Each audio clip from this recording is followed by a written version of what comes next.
Bonjour. Les maladies contagieuses ont de tout temps inspiré de la crainte et chaque société, avec les moyens à sa disposition, tente de lutter contre leur propagation. Et quand les sources de contamination restent inconnues, l'exclusion devient le seul recours. C'était le cas de la lèpre au temps de Jésus. Heureusement, la science a beaucoup progressé depuis et les sociétés sont mieux en mesure de se protéger. Mais nous resterons toujours vulnérables à l'apparition de nouveaux virus ou autres agents pathogènes, comme la présente pandémie nous l'aura appris. Plusieurs, par mesure de prévention, ont été soumis à une quarantaine, à une séparation forcée pour éviter la propagation du coronavirus. Mais les lépreux étaient autrement isolés à l'époque de la société. En certains pays, on les obligeait à vivre sur une île ou en un endroit totalement désert, difficile d'accès, sans contact avec le reste de la population. Ce n'était pas simplement une mesure provisoire, mais une sorte de sentence de mort sociale ou une prison médicale à perpétuité. On gérait ainsi cette maladie comme on le pouvait.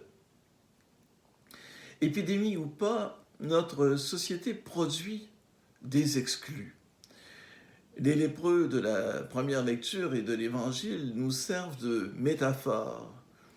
Nous aussi, nous avons ce que le pape François, dans l'encyclique Fratelli Tutti, appelle les exilés cachés. Selon François, ils sont traités comme des corps étrangers dans la société. Il s'agit par exemple des nombreuses personnes porteuses de handicap qui sentent qu'elles existent sans appartenance et sans participation. Les tristes révélations de la pandémie nous amènent aussi à voir que les personnes âgées ne sont pas traitées avec la dignité qui leur est due. Au Japon, où le lien social est extrêmement important, on les appelle les évaporés. Ces personnes qui disparaissent complètement du radar pour ne pas embarrasser leur famille. Elles vivent en marge de la société sans jamais se manifester aux gens de leur univers familier. Partir sans laisser de traces, c'est l'option que choisissent ces personnes incapables de répondre aux impératifs de la société. Sans aller à ces extrêmes, pour une variété de raisons, nombre de personnes se trouvent sur la ligne de touche, en dehors de l'action, sans appartenance et sans participation. Nous lisons l'évangile d'aujourd'hui comme une affirmation par Jésus de la place et de la dignité de toute personne humaine. En guérissant le lépreux, Jésus répare les tissus de sa peau aussi bien que le tissu social, toujours trop porté à l'exclusion. En agissant ainsi, Jésus combat une culture du déchet, pour reprendre encore une expression du pape François dans Fratelli Tutti. Oui, cet évangile peut être lu comme une belle leçon de fraternité qui, malheureusement, reste encore bien actuelle. Mais dans cette lecture, nous nous situons, nous, du côté des personnes saines qui doivent avoir une ouverture pour celles dont la part et la valeur n'est pas reconnue. Nous entendons aussi un appel à briser toutes les exclusions, à nous opposer à cette attitude des forts qui ont tendance à rejeter l'autre, le faible, le plus vulnérable. C'est une mission qui nous concerne tous, dans tous les milieux de vie, la famille, l'école, le travail, bien sûr notre communauté chrétienne, les gouvernements, partout. L'Évangile nous inviterait toutefois à nous considérer tous comme bénéficiaires de la guérison opérée par Jésus. Tous, nous étions atteints de la lèpre du péché. Par le baptême, nous avons été purifiés. Nous sommes devenus des créatures nouvelles.